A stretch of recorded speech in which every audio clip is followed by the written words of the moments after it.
Have you ever been passed by a vehicle that you wondered, how the hell is that thing so fast? It's just a standard sedan. It's like something my grandmother would drive. Well, this has happened to a lot of us over the years. And a lot of people have looked at products like this and said to themselves, why? Why is it so fast? And then yet again, what is that type of vehicle called? Well, these are sleeper vehicles. And not just aftermarket tuners build ultimate sleeper cars. Similar to that of in the 90s, Johnny P in Toronto, this Honda Civic hatchback that looked like a standard Honda Civic, but was the ultimate sleeper, winning aftermarket races. Well, today, automobile companies build a lot of their own aftermarket industry vehicles, and some of them build sleeper cars. So today, AutoLooks is going to be taking a look at some of the ultimate sleeper cars from car companies around the globe.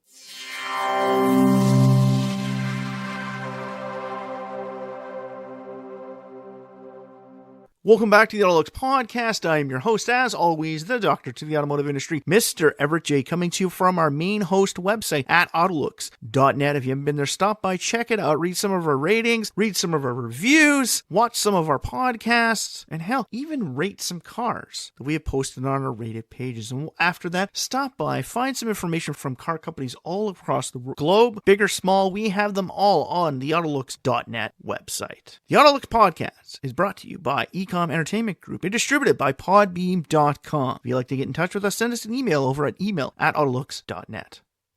So like I said in the beginning, sleeper cars. Sleeper cars are some of those weird grandma-looking standard vehicles, and they've been built by multiple companies across the ages. Back into the 60s and 70s, having an RT badge on a 69 Charger might indicate that this thing's got a little bit more power than your standard Charger. So some companies started looking into taking those monikers off the vehicles. And one of the most famous ones from the 80s was actually spearheaded by none other than Carroll Shelby himself. After building an 89 Dodge Dakota Shelby edition, he wanted to give them something even cooler. He wanted to make the ultimate grocery getter for public consumption. And he did that with the Dodge Caravan. Now previously Shelby had done this with the Omni. And if you had never seen an Omni Shelby, well, this thing was wild, crazy, and fast. And it competed against the Volkswagen Golf's GTIs. It was a performance hot hatch, but it didn't look the part. Not from far away. Up close, you can kind of tell there was a little bit of a difference between it and its standard product. But from far away, you couldn't. Similar to that of the Volkswagen Golf GTIs. You couldn't tell that these things were fast. And the 80s and 90s were a big time for ultimate sleeper vehicles because not a lot of major car corporations were building aftermarket in-house products. They were leaving that to the aftermarket industry, which is kind of funny because back in those days, they built vehicles for the gearhead in mind, where today they build vehicles off their product lines for the average consumer consumption without the gearhead in mind. They're building vehicles that some,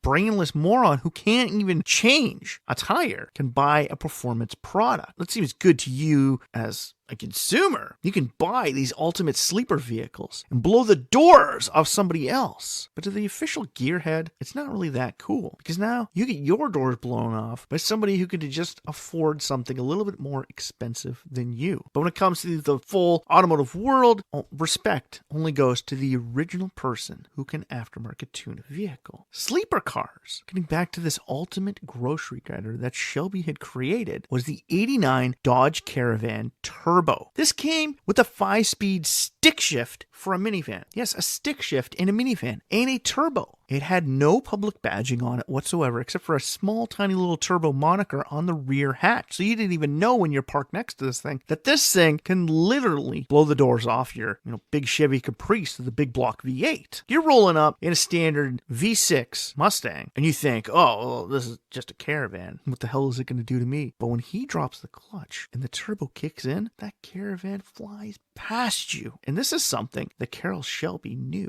and he understood that people wanted to build fast vehicles, and people wanted to own fast vehicles. This helped him build the Dodge Viper, or as we call it at the AutoLooks home, the new age Shelby Cobra. Because when you actually put an original Shelby Cobra next to the 1992 Dodge Viper, it's essentially a rebirth of the original product. But getting back to these sleeper vehicles, that Caravan had a lot of balls in it. And anybody who has driven one of those things knows that these things are fast. They are crazy, but they are fun for your grandma's grocery getter. But Shelby understood this. Adding turbos into standard vehicles was nothing new. It had been done before. But adding them into multiple vehicles for consumer use was becoming a new thing. Adding a turbo into a Dodge Spirit was the next bet. Let's make the ultimate old person car go like snot. But as the aftermarket industry was starting to heat up in the 1980s with ground effects kits, mini trucking market, lowriders, and just straight building new age muscle cars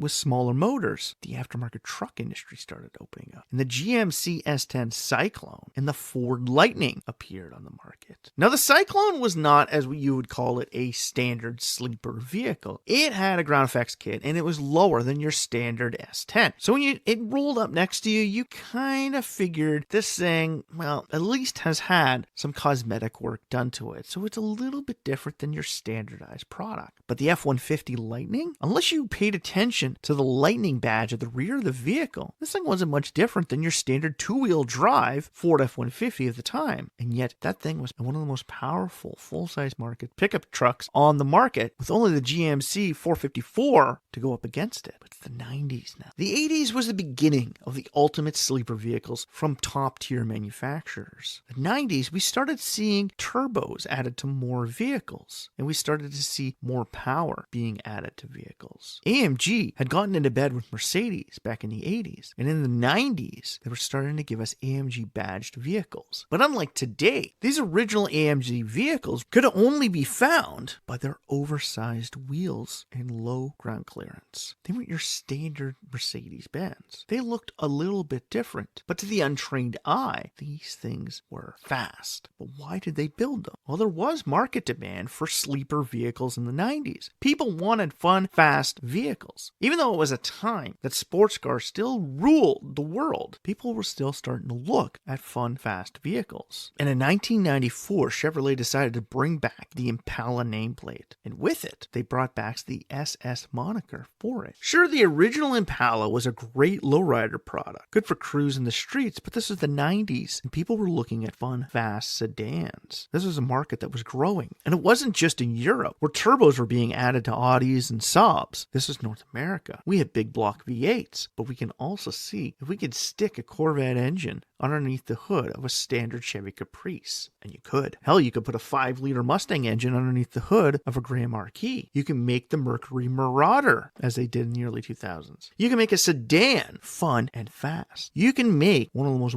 boring rear-wheel drive body-on-frame sedans on the marketplace, the Crown Vic and Grand Marquis. You can make it a performance product. Everybody already knew the Mustang engines were being dropped underneath the hood of Crown Vics for the police. But when they released the Mercury Marauder to the masses, the market didn't eat them up. Mercury was a dying brand. Had they done it to the Crown Vic, it might have been a different thing. But Ford had already done this before. Put a performance engine into a standardized sedan. They did that with the first generation of the Taurus, making the V6 turbo-powered Ford Taurus SHO, a product that would actually come back in the late 2010s when the Taurus was relaunched in North America, replacing the Ford 500. They added the SHO. And if you've seen one of these original Ford Taurus SHOs, the ones from the 80s, they were usually black with red accents, so you were able to tell that they were more in line with the aftermarket industry, similar to that of the GMC S10 Cyclones and Typhoons, and following a similar line to the Impala SS's and Mercedes AMG products with big wheels. But the Ford Taurus of 2010 did not look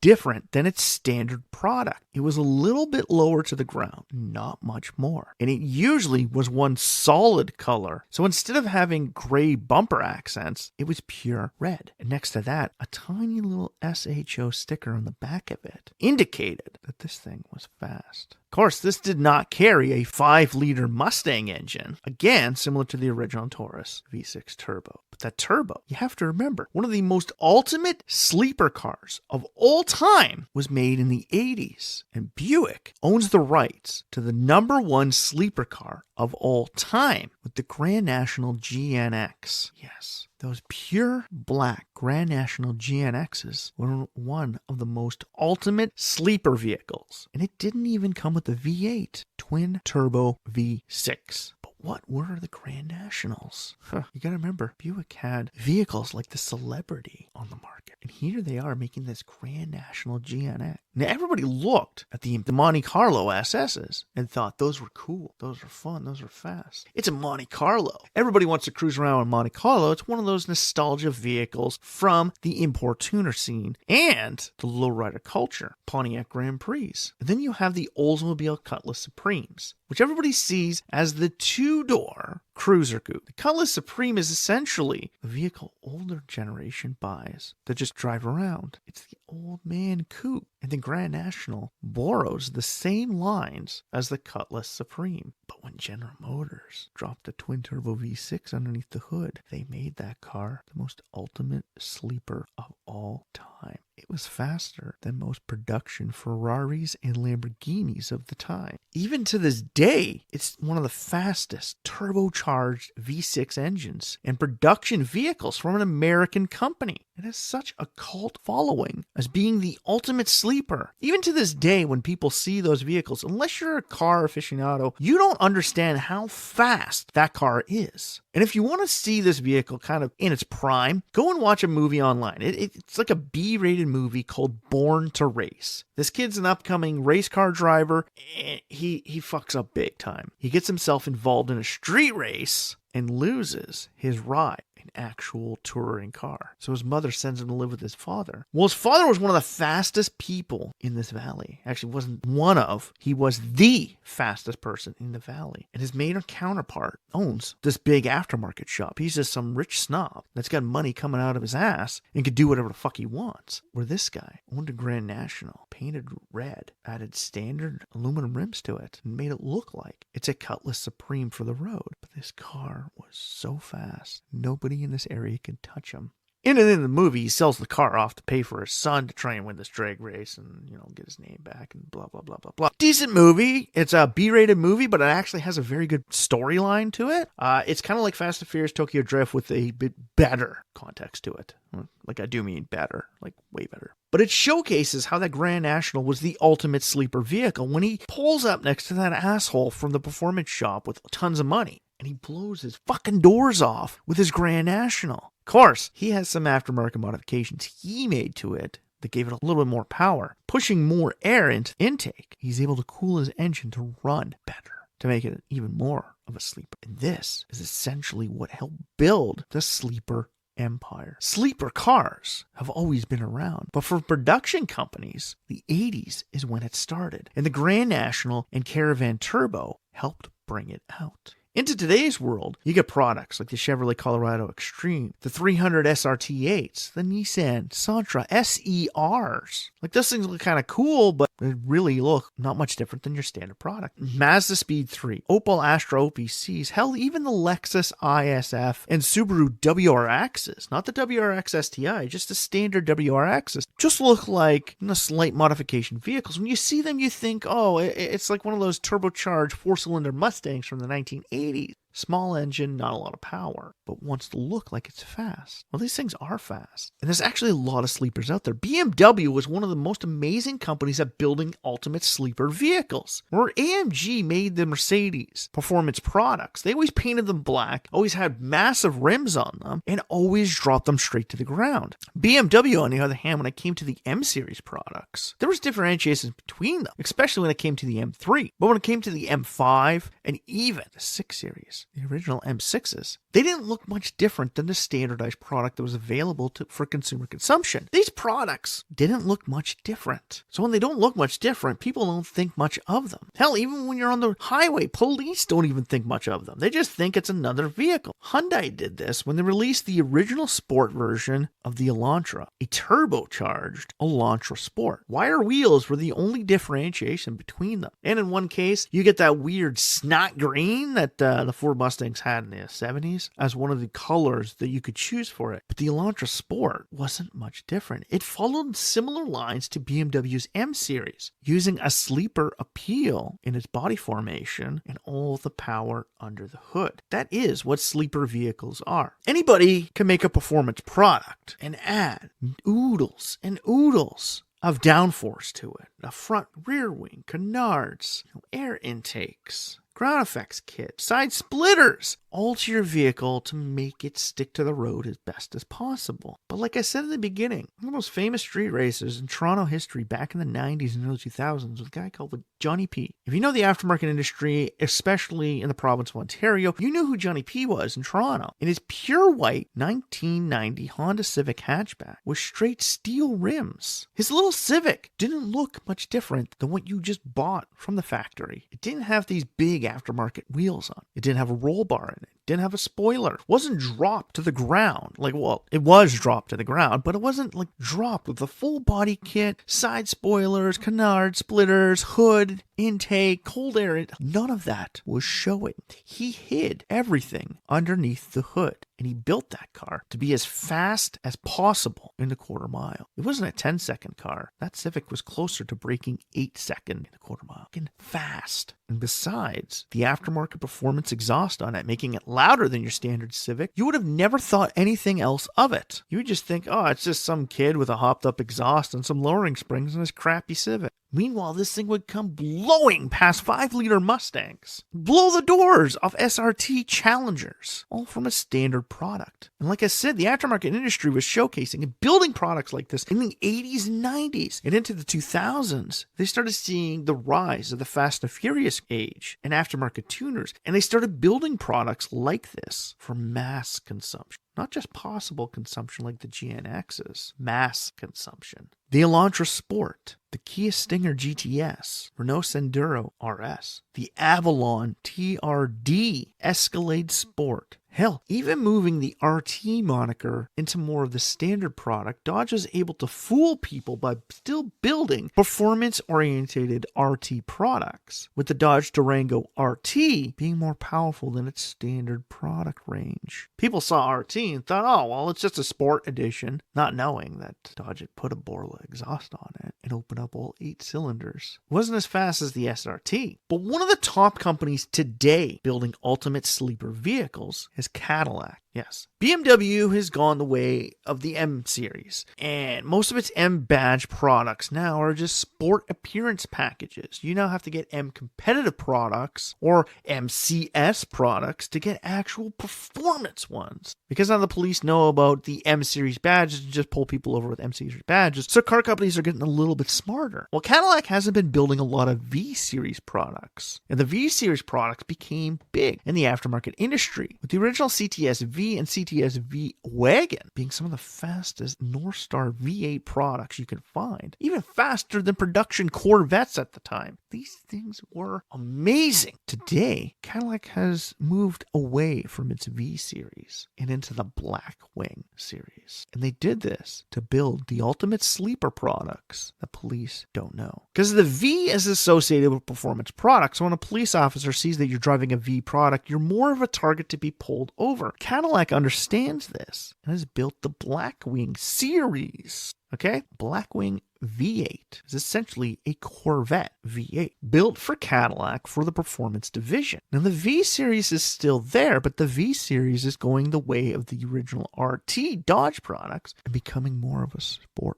package, or the V series Blackwings, where it only says Blackwing at the back. People see that and they automatically think Trailhawk from Jeep, and they're just like, oh, it's just like a series of a Cadillac. They don't understand that this thing is built to be a sleeper. It is a performance-oriented product to blow the fuck out of your car. It's literally going to blow your doors off and fly past you. Toyota is now doing this with the GR series. Hell, a couple years ago, in fact, 2018, they created the Yaris Hot Hatch. Sure, it did have the GR moniker on the side of it with the black and the red accents, which kind of made it stand out compared to your regular product. But this is the Yaris. People are like, it's just a Yaris. It's not that fast. 210 horsepower out of the little 4-banger underneath the hood of that thing made that thing unstoppable in its line. This thing can keep up with the likes of 5-liter Mustangs. May not win against them, but it can keep up with them for being a small car. But the unfortunate thing is, today, the aftermarket industry is dwindling due to major laws all over the world. So car companies have to get smarter when building their performance products. Like I said, with Cadillac, they're doing that. BMW is doing that. Mercedes still makes the AMG products, which unfortunately for the aftermarket industry and the ultimate sleeper product range, people are starting to shy away from it. Lexus with the F. Now the F is very small and very hard to find, and they usually look very similar to their standardized products. So car companies are getting a bit smarter when they're building their sleeper products for the road. They still want people to have these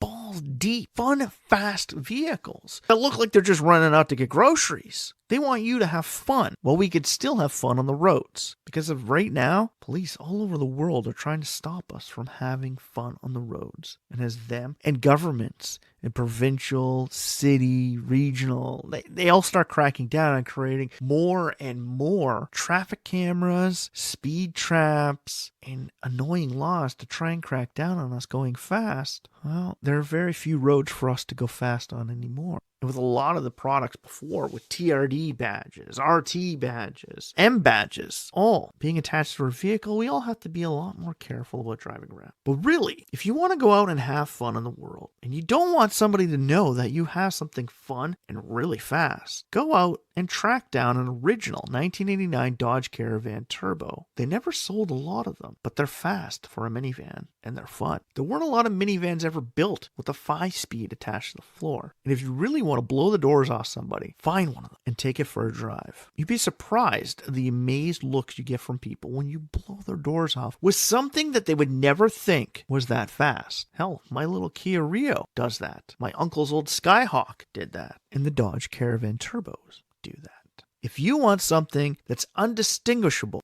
as a fast vehicle, find a sleeper. Sleepers are the vehicles you need to have fun and not be a target for the police or anyone else. Sleepers are the vehicle we all need, and car companies know this now. So if you're not a gearhead, sleepers still exist in the world. You just have to take the time to find them. So for myself, track down a fun sleeper. And if you really want to be cool with it, track it down, add a couple modifications underneath the hood to give you a little bit more power, and make that sleeper even more fun. Because if you don't drive a sleeper on the road, you're just a target for everyone else. Trust me, when I drop the hammer in my Borrego and people understand that the V6 underneath the hood of that thing is nearly as powerful as the V8 in their pickup truck, they understand. And then they give you credit for having a performance vehicle that looks. Sleepers are fun. And sleepers are one of the few ways we can still have fun in the automotive world today. Electric cars are essentially going to become the ultimate sleeper of the future, because when it comes to electric vehicles, it's power on demand. And most of them are faster than they really led on to be. So yes, let's all give rise to the sleeper evolution in the automobile industry. We all need sleeper cars, because if we're not driving a sleeper, then we might as well be sleeping in an autonomous vehicle. So if you like that podcast, please like, share, or comment about it on any of the major social feeds, podcast pages, or website you have found the AutoLooks podcast or the AutoLooks.net website on. And follow us. Click the little link at the bottom of any of the social feeds or the podcast pages you have found us on and like us. Follow us for more information from the AutoLooks website and the AutoLooks podcast about all new podcasts that are coming out and new articles that AutoLooks will be releasing in the near future. All from the AutoLooks.net website and the AutoLooks podcast. The AutoLooks podcast has been brought to you by Ecom Entertainment Group and distributed by Podbeam.com. If you'd like to get in touch with either Ecom Entertainment Group, the AutoLooks website, the AutoLooks podcast, or Everett J, send an email over to email@autolooks.net. I hope you'll like this podcast. I hope you'll share it with us. And I hope you'll let us know what type of sleepers you really like and you really want to have fun with and expect to see in the future. So for myself, Everett J, the AutoLooks website, strap yourself in for this one fun mild ride as we sit back in our sleeper and not take a nap.